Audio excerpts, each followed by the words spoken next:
여러분, 한 현대 신학자는 말을 하는데요.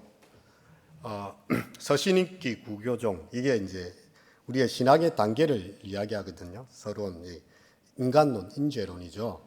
그다음 인죄론에서 우리를 구원할 수 있는 기독론, 서신인기 구원론, 그다음 교회론, 이게 마지막이 종말론이에요. 이게 이 순서를 따르면 종말론이 제일 끝에 오는데, 이 종말론은 마지막 부분에서가 아니라 처음부터 끝까지 기독교는 종말론이다. 불교처럼 뭐 이렇게 회전하지 않습니다. 윤회하지 않습니다. 한 번 태어나고 한 번 죽는 거예요. 이 생망 이런 거 없습니다. 이번 생은 망하고 다음 생은 잘 되고 이런 거 없습니다. 한 번 태어난 인생, 한 번에 우리 인생 끝이 나고 모든 사람들이 여호와 앞에, 하나님 앞에서 자기 죄를 직고하며 심판을 당하게 되는 거죠. 그래서 앞을 향해서 움직이고 있다, 그렇게 이야기하고 있습니다. 특별히 우리는 이 스바냐 선지자의 메시지를 듣게 되는데요, 종말에 대한 메시지입니다. 끝이 이르렀다. 현실에 안주하지 말아라. 죄 가운데 찌꺼기같이 앉아서 있는 자들, 여호와의 심판이 나는 피해가겠지, 하나님께서 콕 핀센트로 집어내십니다. 이게 이 스바냐서에 나오는 말씀이거든요. 나는 괜찮겠지. 하나님께서 그 사람을 콕 집어서 심판의 형벌로 다스리시는 거죠. 주님의 날은요, 칼날과 같습니다. 한쪽에는 심판이 되고 다른 한쪽에는 축복의 메시지가 되죠. 억압당하고 고난당하고 주를 위해 쓴 자들에게는 소망의 날이요, 해방의 날이요, 위로의 날인 것이고, 죄 가운데 앉아있던 자들은 여호와가 누구냐, 하나님이 계시냐 하는 자들은요, 여호와의 그 화염 앞에서 불살라지고 고통당하는 그런 메시지가 되는 것입니다. 우리가 이 칼의 양날 중에서 어떤 편에 서게 될 것인가는요, 이 메시지를 듣고 내가 어떻게 결단하느냐, 그게 달려있는 거죠. 여러분, 심판의 기차가 지금 빠방 하면서 저기 기차역에서 막 이 기차 달려오고 있습니다. 선로에서 있는 사람한테 지금 기차가 달려오고 있는데 빨리 피하시오, 여기 있으면 죽습니다. 근데 그것을 다 무시하고 그 메시지도 무시하고 그냥 있으면 다 죽는 거예요. 근데 그 경고의 메시지를 듣고 빨리 피하는 사람은 심판은 지나가지만 살아남는 것입니다. 여러분, 우리는 눈을 들어서 마라나타, 다시 오실 예수님의 날, 여호와께서 오시는 날을 바라보아야 됩니다. 주님의 나타나심을 사모하는 자들은요, 하나님의 깨끗하심과 같이 자기를 깨끗하고 구별된 삶을 살아가게 되는 거죠. 여러분, 스바냐서의 메시지를 통해서 그 미래에 대한 메시지의 칼끝이 다른 곳에 있는 게 아니라 지금의 우리의 현재를 향해 있음을 보게 됩니다. 이 말씀의 칼날 앞에서 우리는 수술을 해야 돼요. 회개를 하고 참회를 하고 했을 때 주의 날에 남은 자로 설 수가 있게 되는 것입니다. 이 스바냐가 예언할 당시의 정치적 배경은요, 너무 어둡고 암울한 시대였습니다. 아시리아는 멸망을 안에 치달아가고 있었고 바벨론이 아시리아를 덮어버립니다. 그리고 이 바벨론은 새롭게 태어난 그런 선진국가로서 이제 왕국이 세워져 가고 있는 그런 시대에 대해 격변기입니다. 그 당시에 유다는요, 이스라엘의 멸망을 보았어요. 북이스라엘, 남유다 아닙니까? 한민족이 허리로 갈려져 가지고 유다와 이스라엘이 서로 이렇게 견주고 있었는데 아수르가 북이스라엘을 다 삼켜버렸습니다. 그럼 유다는 어떻게 해야 됩니까? 두려워 떨므로 이렇게 참여하고 기도하고 우리가 북이스라엘처럼 되지 않기를 깨어 있어야 되는데 도리어 더 많은 죄를 짓습니다. 북이스라엘은 없어지고 우리는 살아남았지 않느냐. 그들에게 경고의 메시지인데도 더 많은 죄를 범했어요. 특별히 므낫세 왕과 암몬 왕 때는 너무나 이렇게 도덕적 타락이 극에 달합니다. 우상을 섬기는 일이 끝에 달하고 있어요. 그래서 이제 요시야 왕 시대에 와서 그 모든 것을 개혁하는 종교 개혁기를 맡게 되는 그런 상황입니다. 스바냐가 이제 이 메시지를 통해서 백성들에게 이 하나님 앞에 돌아오라, 여호와께 돌아오라고 외치고 있는 것이죠. 요시야의 정조부 히스기야는요, 우리 잘 알다시피 예배를 회복시킨 왕이었습니다. 성전 안에 그리고 유다의 곳곳마다 산당과 우상의 정각들이 가득해요. 그래서 그 모든 것을 정리하는 시기였습니다. 근데 그 아들, 히스기야의 아들 므낫세가요, 뒤집어 놓습니다. 열심히 종교개혁 해놨더만은 다 뒤집어 놓는 거죠. 심지어 자기 아들을 불살라가지고 이렇게 우상에게까지 바치는 왕이 그런 걸 하는 거예요. 그 이스라엘 백성들이 뭘 보겠습니까? 므낫세의 아들 중에 아몬은요, 또 그 아무 일도 하지 않습니다. 이 세대가 반복되고 있는 거예요. 그래서 이 짧은 종교 개혁기는요, 요시야 때밖에 없어요. 여러분, 이 스바냐가 이 시기에 말씀을 전하게 되는데요. 스바냐 1장 1절에 보면 이렇게 기록이 되어져 있습니다. 스바냐는 히스기야의 현손, 아마랴의 증손, 그다랴의 손자, 구시의 아들 이렇게 되어 있거든요. 여러분, 그 선지자 중에 이렇게 족보를 언급한 사람은 스바냐밖에 없습니다. 아모스도 그냥 뽕나무 치다가 여호와의 신이 임하여서 그냥 와가지고 설교를 하는 거예요. 북이스라엘의 그 멸망에 대해서도 설명을 하고. 뭐 잘 나와 있지 않는데 여기는 히스기야의 현손으로서, 구시의 아들로서 스바냐가 언급이 되고 있습니다. 이 스바냐라는 말의 뜻은요, 이렇게 여호와께서 감추어 놓았다는 뜻이죠. 여호와께서 간직하고 보호하신다는 그런 뜻입니다. 므낫세 왕의 박해 시대에 탄생을 했어요. 그래서 이 스바냐가 여호와의 선지자로 자라감에 있어서 특별한 보호하심이 필요했습니다. 므낫세 치하에서 올바른 말을 하는 선지자들은 다 목이 베입니다. 그 탄압과 폭정 속에 여호와께서 감추어 둔 비밀병기, 여호와께서 보호해 놓은 스바냐 이렇게 되는 거죠. 그리고 남왕국에서 침묵을 깨트리고 가감없는 메시지를 전하게 됩니다. 이 불경건한 므낫세가 이런 선지자를 가만 놔 두겠습니까? 여호와를 거역하는 왕, 악한 왕이라고 그 시대를 비판하고 있는 나 놓겠습니까? 그래서 여호와의 보호가 특별히 필요했던 선지자, 바로 스바냐가 되는 거죠. 우리가 잘 아는 임금님, 벌거벗은 임금님 알고 있지 않습니까? 아첨하는 신하들이 임금에게 진실을 알리지 않습니다. 측근들이잖아요. 왕의 눈이 되어줘야 될, 안테나가 되어야 될 사람들이 왕의 눈을 더 멀게 만듭니다. 그리고 속옷만 입고 이렇게 이제 아주 아름다운 옷을 입고 있다고 막 이야기하는데 그 측근들이 다 입을 모아서 이렇게 하고 있는 상황이죠. 근데 그 길을 지나가던 어린아이가 보니까 임금님이 옷을 하나도 안 입고 있거든요. 임금님이 옷을 벗고 있어요, 벌거벗었어요 라고 이야기하는 순간 그 모든 가식이 다 깨어지는 것을 보게 됩니다. 오늘날 설교자들의, 저도 이제 설교하는 입장이지만 이 어려움이 있어요. 교인들의 입맛에 맞는 설교를 많이 한다는 거죠. 그러다 보면 영혼을 죽이는 독소를 제거해내지 못할 때가 많습니다. 그들에게 필요한 좀 수술 칼인데 지금 먹거리를 주면서 마약을 먹이고 있는 거예요. 이렇게 하면 하나님의 심판이 엄중한데, 이러다가 지금 간당간당한 상황인데 괜찮아요, 아무 문제 없어요, 이렇게 이야기하고 있다는 거예요. 여러분, 이거 얼마나, 그렇게 해야 교회가 부흥된대요. 성도들의 죄를 지적하면 안 된대요. 왜냐하면 상처받아서 교회를 안 나온대요. 지금 제대로 안 하고 있는데 바르게 가르쳐야 되는 게 목회자, 설교자가 아니겠습니까?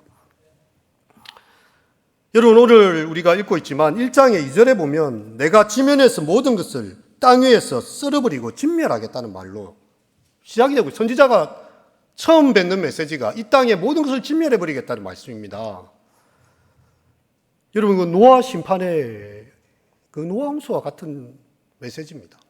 이번에 산청에 생비량에 비가 쏟아져가지고 노아 홍수 때처럼 막 이렇게 모든 것이 다 무너져가지고 난리가 난 것을 보지 않았습니까?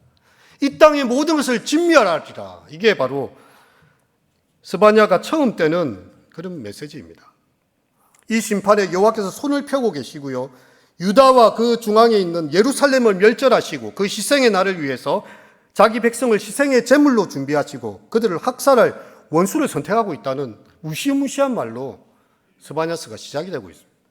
여호와의 큰 날이 지금 다가오고 있어요. 기차의 기적 소리가 가까이 오고 있습니다. 그것은 가깝고도 힘이 빠른 날이요, 용사가 심히 애곡하는 날이라. 그분은 등불을 들고요, 예루살렘을 두루 찾아서 무려 찌꺼기같이 가라앉아서 여호와의 심판을 조롱하는 자들을 찾아내고 있습니다. 여호와께서 우리를 심판하시겠나? 우리 사는 나이 똑같은데 우리가 이렇게 불의를 행한다 한들 여호와께서 보시기는 하겠나 하면서 조롱하는 자들 다 덧불 쳐고 찾아내가지고 한 명 한 명 다 심판하시겠다는 것입니다. 그게 1장의 내용입니다. 2장을 보면 1장에 피가 티끌같이 되고 살이 분토같이 되는 여호와의 큰 날, 그분의 날에 숨김을 받을 자들이 있다는 거예요.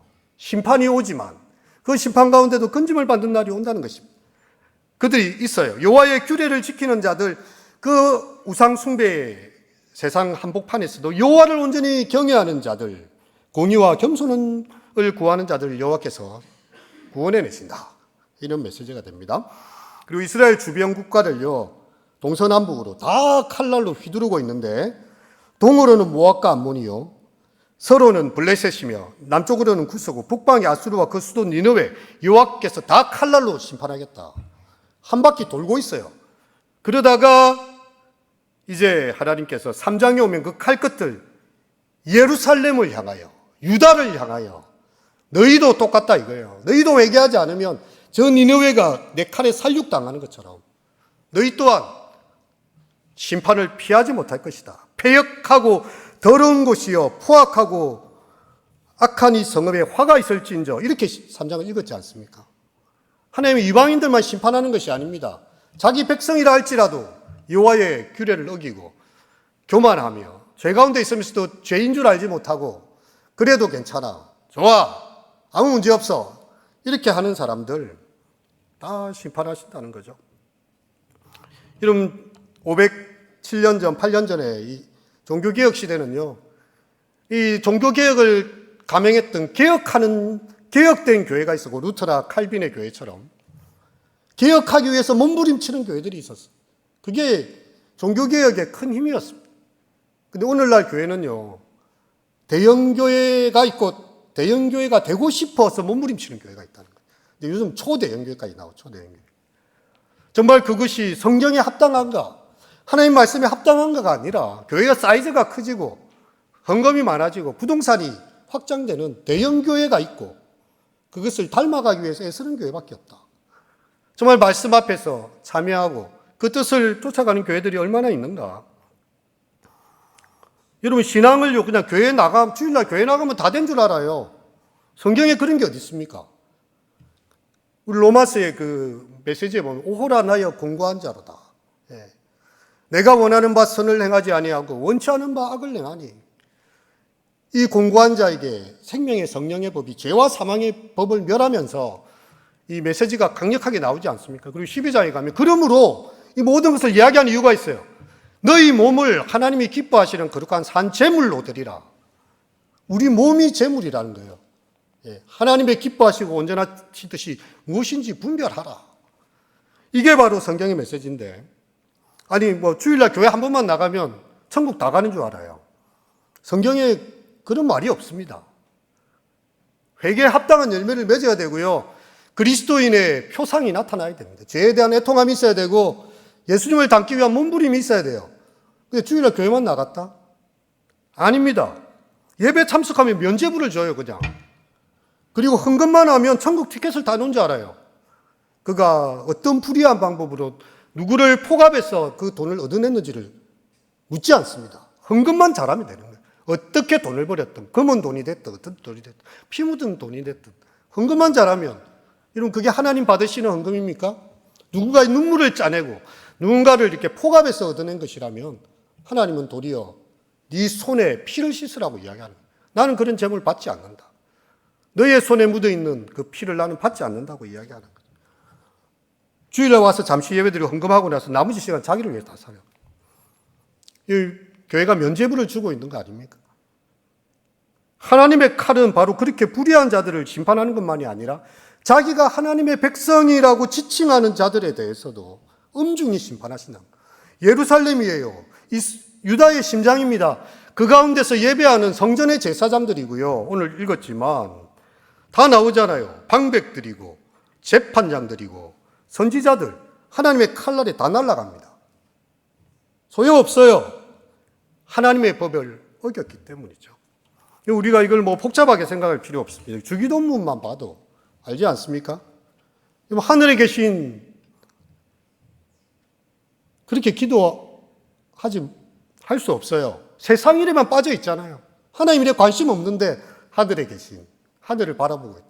지금 자기 온통 신경은 세상의 일에만 관심이 있는데. 우리라고 하지 마세요. 자기 혼자만 살고 우리 집만 잘 살면 남들이 어떻게 되든 상관없다는 거예요. 우리 아버지라고 말을 하고 있다면 공동체의 아버지 아닙니까? 여러분, 아버지라고 함부로 말하지 마세요. 아버지의 딸과 아들로 살지 않잖아요. 세상 사람들이 나를 보면서 당신은 참 하나님의 아들입니다. 말합니까?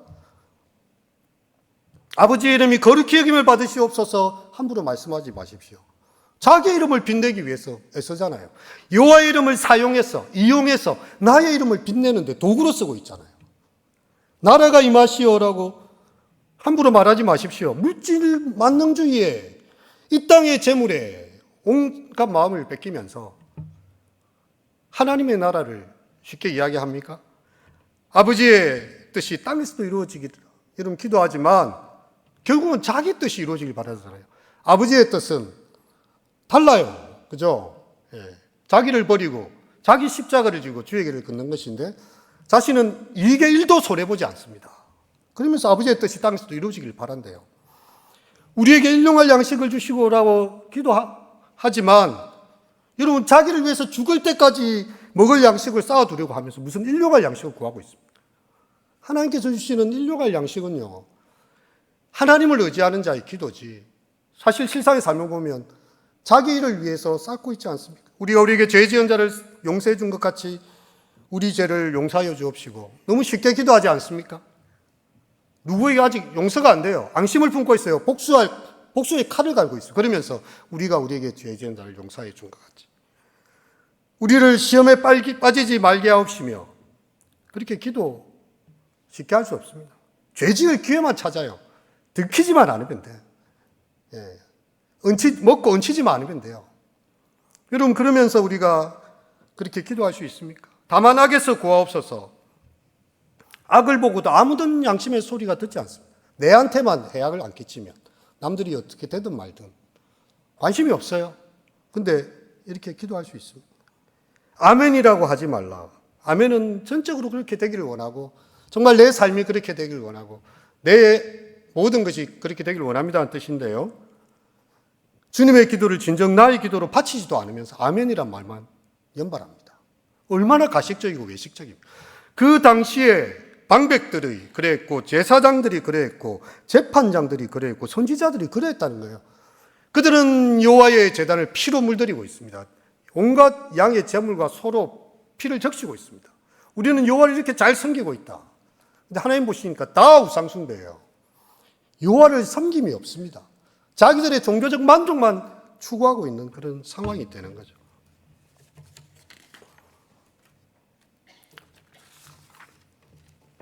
여러분, 우리 하나님은요, 우리를 보고 계십니다.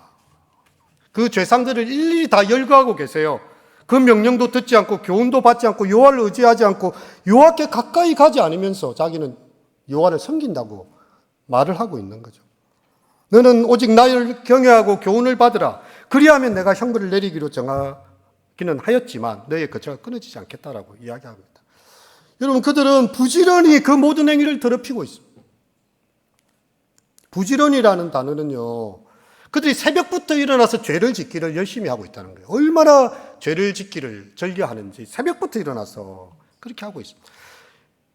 애굽 땅에서 나오던 날부터 하나님께서 그 종 선지자들을 보내되 부지런히 보내셨잖아요. 근데 그 말을 듣지 않고 부지런히 말씀하셨음에도 불구하고 그들은 도리어 부지런히 죄를 짓는데 그들의 발이 빠릅니다.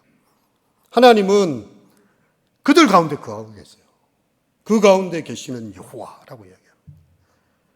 방백들과 제사장들과 재판장들과 선지자들의 그런 불의함과는 달리 의로우신 하나님이 그 가운데 계셔서 계시다는 거예요.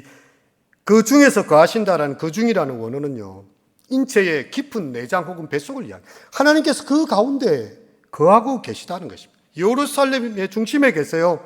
그들의 중심 가운데서 그 불구 같은 눈동자도 그들의 죄를 다 살피고 계십니다. 우리 안에 계신 하나님께서 우리의 죄악에 대해서 날카롭게 지적하십니다.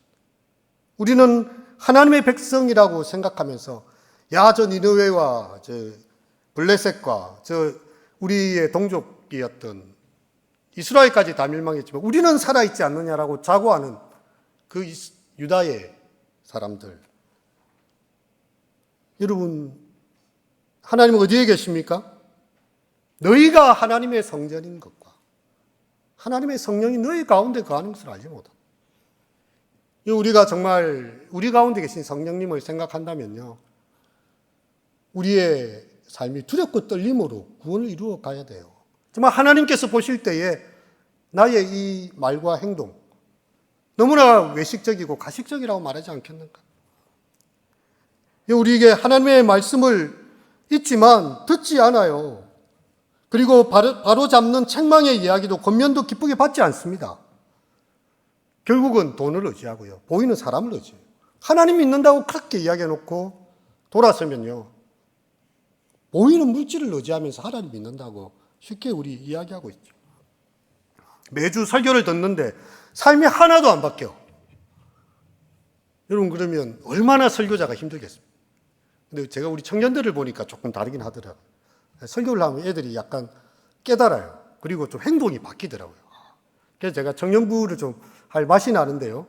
그러니까 예배에 뚱하게 와 있던 애가 갑자기 이제 자기도 더 성경 공부하고 싶다고 리더 모임에 참여를 합니다. 그냥 자기 것만 챙기던 애가 뭔가를 양보하고 또 이렇게 와서 수고를 하고 헌신을 해요. 청년들은 조금 약간 바뀌는 게 보여요. 네. 근데 우리는 매일 성경을 읽는다는데 여전히 돈을 의지하고 살고 있고, 매번 기도를 하는데 죄와 더 가까이 살고 있고. 여러분, 우리가 예배를 드린다고 하지만 실상 하나님을 예배함이 아닌 자신의 욕심을 예배하는, 하나님께서 나의 욕심만 이루어지길 바라는 그런 우상숭배와 같은 기도를 드리고 있지 않냐 이거예요. 현대인들이 교회에 오는 이유는요, 빨리 마치고 예배 끝나고 예배를 나가기 위해서, 이런 말이 있습니다. 예비군 훈련하고 똑같죠. 출석 체크하면 됩니다. 내가 이게 눈도장 찍어서 끝난 거예요. 이제 하나님께서 그런 백성들을 예배당 마당 뜰만 밟고 가는 사람들이라고요. 지성소에 와서 여호와를 만나고 성소에 와서 자신의 삶이 예물이 돼야 되는데 마당 뜰만 왔다가 밟고 가는 거예요. 하나님도 그 사람 신경 안 씁니다. 왜냐하면 그의 중심이 통해하지 않잖아요. 그의 삶이 단 한 가지라 할지라도 말씀으로 삶이 바뀌어야 되는데 바뀔 생각이 1도 없습니다. 그냥 오늘 와서 그냥 예배 거 듣기고, 잘 들었습니다 하고 끝나는 거예요. 그게 무슨 소용입니까? 회개에 합당한 열매를 맺어야죠. 종교적 의무감만 남아서 드리는 예배라면 하나님 뭐 그런 거 예배 받으시겠습니까? 하나님께는 모든 천하 만국과 삼라만상이 다 하나님의 것인데 왜 그렇게 하시겠습니까? 여러분, 우리 가운데 거하신 하나님은요, 이 죄에 대해서 불꽃 같은 눈으로 심판의 칼을 갈고 계십니다. 너는 과연 그렇게 기도하는데 그렇게 살고자 노력하고 있느냐? 너는 과연 그렇게 그 메시지에 아멘이라고 말해놓고 너는 그렇게 살고 있느냐? 우리를 향해 질문을 던지시는 거죠. 나를 경외하고 교훈을 받으라. 이게 바로 하나님의 말씀. 하나님을 경외해야 돼요. 하나님을 두려워할 줄 알아야 되고 그 교훈의 말씀으로 내 삶이 바뀌어야 돼요. 예전에는 정말 이렇게 아무 생각 없이 했는데 이제 양심에 좀 찔려야 돼요.